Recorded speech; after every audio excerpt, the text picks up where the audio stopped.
Good morning, mga Mars! So, today is May 27. Ayan, happy Monday! I just woke up. Medyo maaga pa rin akong gumising ngayon. Kanina pa akong mga before 6 a.m. gising. Time now is 7. So, gising tayo ng maaga or gumising tayo ng maaga dahil nga supposedly may pasok. But since may storm signal pa rin at signal number 1 pa rin dito sa Bulacan, canceled yung pasok. Supposedly may practice yung mga estudyante namin for recognition. Yun, hindi natuloy. Nakakalungkot nga lang yung iba kasi nasa school na, tapos yung isang estudyante ko na pumasok with honors on the way na. Tapos nung nakausap ko siya, sabi niya babalik na lang daw siya. Ayan, parang medyo pa rin, masakit pa rin yung ulo ko. Ayan, nandito ako sa kwarto, medyo madilim, hinawi ko lang yung kortina, kaya parang may konti tayong ng liwanag. Ayan, pamaya-maya babangon na tayo, syempre magkakape. Alam nyo naman, coffee is life. Alam nyo yun, parang ang sakit pa rin ng ulo, masakit pa rin yung katawan. Dama ko pa rin yung exam kahapon. Ayan, sino ba naman makakalimot dun sa exam na yun, So, sabi ko nga, one for the books, at saka yung experience. Natutuwa ako kasi parang yung buhay ko bilang isang teacher, parang it all came to a full circle kahapon, na parang it went well with the plan I had in mind. Parang gano'n na parang nasunod naman. Sabi ko by this year magte-take ako ng NCLEX, ganyan. Medyo lumagpas lang kasi sa isip ko, sa calculation ko, after 5 years kong maging teacher 3, magte-take ako. On the 6th year pa ako nakapag-take. Gawa nga na nagkaroon naman ng pandemic. Kaya ayun. So, ang dami ko ng chika. Magkape lang tayo, mga Mars ko.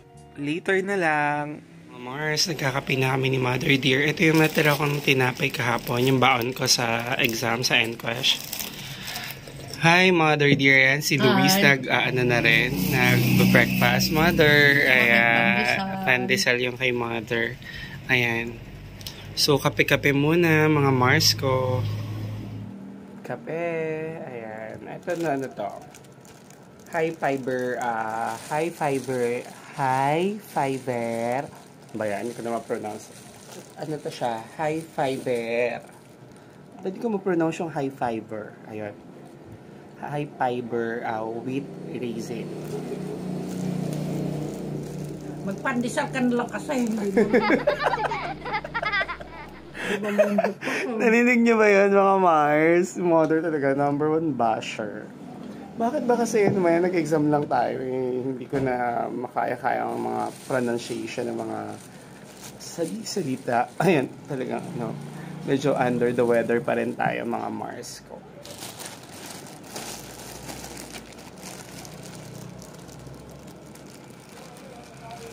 Ayan, ito siya. Ayan.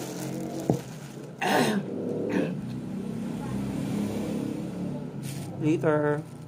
Check, mga Mars, it's already 8:25. Mag-start na tayong maglinis dito. Ayan. Actually, yung ilang reviewer, ito, pinagsama-sama ko na siya dito. Pero, aalisin natin tong lahat ng na-accumulate nating clutters na to. Gawa ng pag-aaral natin, ng NCLEX, para mabalik na yung sopa sa dati. Nakakahiya na mga Siki Mother Dear. Ayan. Nakakalungkot lang, liligpitin mo na isa-isa yung mga katulad nitong iPad, laptop, ayan. Pagsasama-samahin natin, we never know kung magagamit pa ba natin siya next NCLEX, next year. Pero syempre we're hoping na, hindi na. Okay, ayun, sarap maghopya-hopya. Ang sarap nung nakatira din sa probinsya, kahit wala kang tanim, ayan, ito patola, talop na siya or balat na, peeled up na. Ayan, nabibili mo siya sa murang halaga. Favorite namin ito, masarap kasi siya. Yung lalagyan niyo siya ng noodles, or kaya kahit yung binulang lang, yun, masarap naman siya. Yung may naglalako dito sa labas. So, pagkita ko, kasi si nanay nagpunta sa palengke, ayan. So, nakita ko nasa labas na lang. So, binili niya siguro kanina. Tapos ito, Naglabas na rin siya ng... Ay, hindi niya to nilabas. Binili din niya to sa mga nagtitinda dyan sa... Yung tumadaan sa harap, bangus. So, alam na ako ano yung ulam today. 1 hour later. Nakabalik na si nanay mula sa palengke. Mother! Ayan, maaga siyang namalengke. Pero bago siya namalengke, may nabili na siya sa harap. Yung pinakita ko sa inyo, yung patola, yung bangus. Ito, bumili siya nito. Mura lang to, yung pianono na to. Ito na rin kasi yung pinamimerienda namin sa workers doon sa bahay sa mini farm. Tapos ano to, mahilig si mother bumili nito. Palengke haul tayo. Araw ng palengke haul. Lalagyan na ng ice. Hindi pa mahupad. Tama ba? Lalagyanan to ng ice. Ayun. Ayun yung mahupot. Ay, ayun. Diba? Lalagyanan. Magkano naman to, mother? 50. 150. Ayan, kasi ano siya, stainless steel. Kasi bumili na siya ng Max Glow. Max Glow Bacanaman. Ayan, naubos na kasi yung binili namin sa Save More na... Yung may binili kami hindi pump na ganun. Dahil sayang yung lalagyan, bumibili na lang kami nito para i-refill na lang. Ayan. Hilig si nanay sa isda. Ayan. Bumili ka ng ano, mother? Ano yan? Gigi. Si Gigi Lana. Or si Gigi Grande. Ayan. Bubulang lang ako ng ayan, patola. nililinisan na niya. Tinatanggal niya. Ang tawag sa na ano mo, hasang. Tsaka ayan. Ulam namin si Gigi Grande at saka si Gigi Lana. Tama ba? Lana ba? Tsaka patulahaha. Patulahaha. Ayan. So, yan.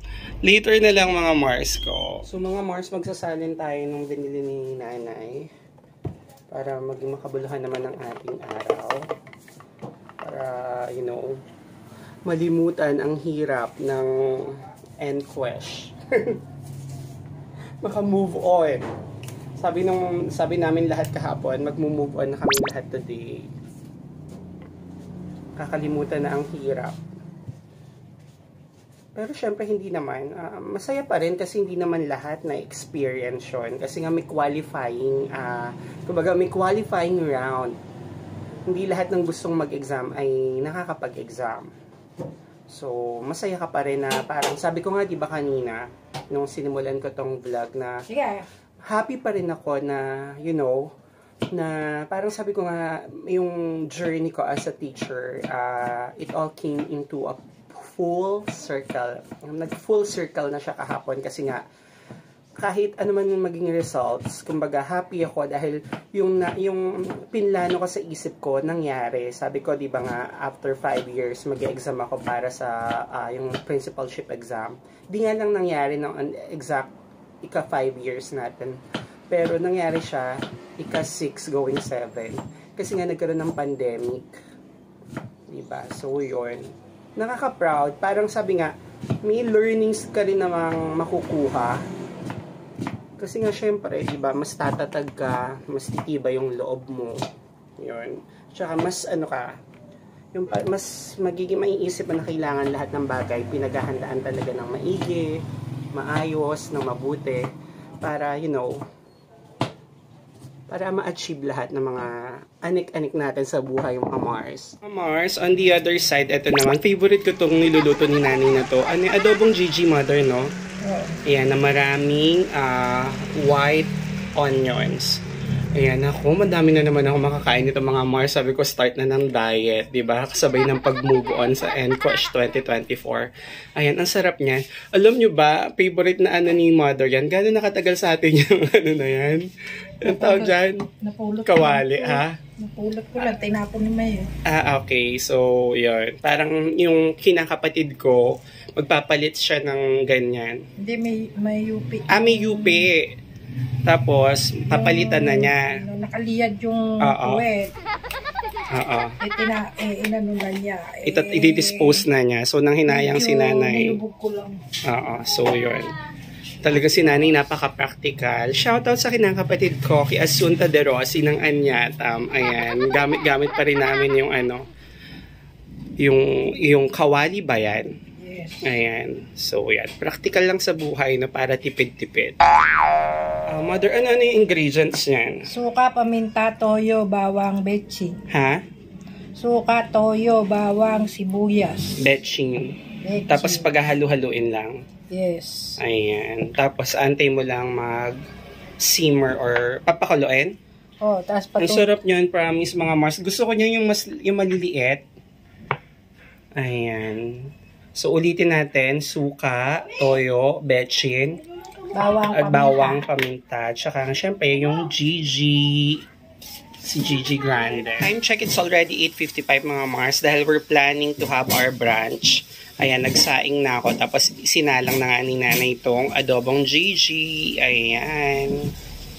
Mars, habang nag-exam tayo kahapon, nagsumunod nga sila nanay after nilang magsimba ni Ninang dahil birthday niya. Ayan. Binila niya ako ng magandang shorts from Surplus. Yung Surplus store din sa SM. Ayan, ang ganda. So nice. Thank you, mother dear. Ayan. Ito yun, yung Surplus. Ayan. I know familiar naman karamihan sa inyo. Ayan, maganda naman siya. Ayan, I really like it. Porma-porma, aura-aura, arte-arte. Alam niyo yan, mga Mars. 12:22, kakain na kami ni Mother Dear. Ito na yung bangus na pinakita ko. Pinrito lang yan. Tapos ito yung patolan, chicken ng noodles. Ayan. Mother, ayan, ang init. Pawis na pawis kami kasi nawala ng kuryente. Tapos ngayon lang kababalik-balik lang. Ayan, gusto ko sa rice yung medyo may totong-totong na ganyan. Tapos nagawa si nanay ng sausawan, sukat, patis na may sili. Ayan. So, kain lang kami mga Mars. Kain tayo. Yun nga palang niluto niyang adobong Gigi. Nandun na sa loob. Luto na rin. Mars ko, ito nga pala yung adobo na niluto kanina. Ayan. Ang sarap niyan, promise.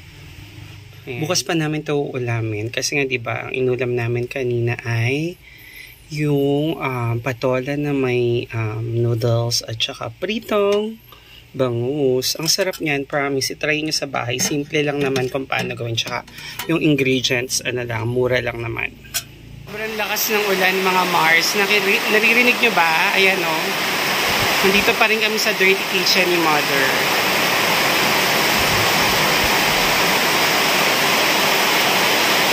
3 hours later.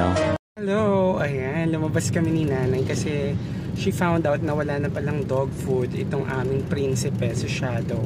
So, papunta kami ng Save More at bibilhan namin ng dog food si Shadow Dear, di ba Mother? Ayan. Tapos meron din siyang kailangan pang bilhin na kanyang maintenance med. So, yan. Medyo traffic. Wala naman bago sa traffic, ha? Limitan asukal. Bibili siya ng asukal. Ayan. So, kailangan magbalik ang dog program na tayo. Double chins na tayo, mga Mariko. Mga Mars. Ayan, since naman na. Pwede na uling mag-diet. Tapos na ang end pressure, yung exam. Ayan. Medyo traffic. Sabi ko nga, wala naman bago doon. Ayan. Ayan. Ang ganda ba naman dyan, Mother? Nakaganda naman ni Mother doon sa angulo na yon. Hindi siya nagdo-double chins. Okay, ayan.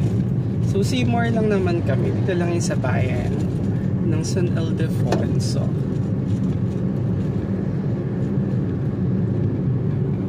So, ayan. Later! 2,000 years later. So, yun mga Mars. Nakagaling na kami sa Seymour. Nabili na rin namin sa Mercury Drug yung gamot ni Mother Dear. Nandito kami ngayon sa Coffee Project. Mom! Ayan. So, chill lang bago umuwi ng bahay. Kasi yun, though hindi siya umuulan, parang masarap pa rin magkape.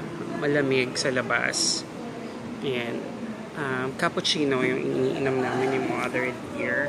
Ayan. Tapos, gusto daw niya Doc Diet. Gusto daw niya mag-chocolate, choco chip brownies. Chocolate chips brownies, something like that. Ayan. So, busy siyang mag-Facebook. Anong pinagkakaabalahan? So, yan. Busy si Mother Dear. Kape, everyone. Ayan. time check, it's already 6:27 p.m. Ayun, si Mother Dear yun, nanonood siya ng mga iba't ibang aso sa Facebook. Sabi niya mas mainam pa raw ang aso. Minsan, ano sabi mo, Mother Dear? Minsan, kadalasan, mas mainam pa yung aso kaysa sa...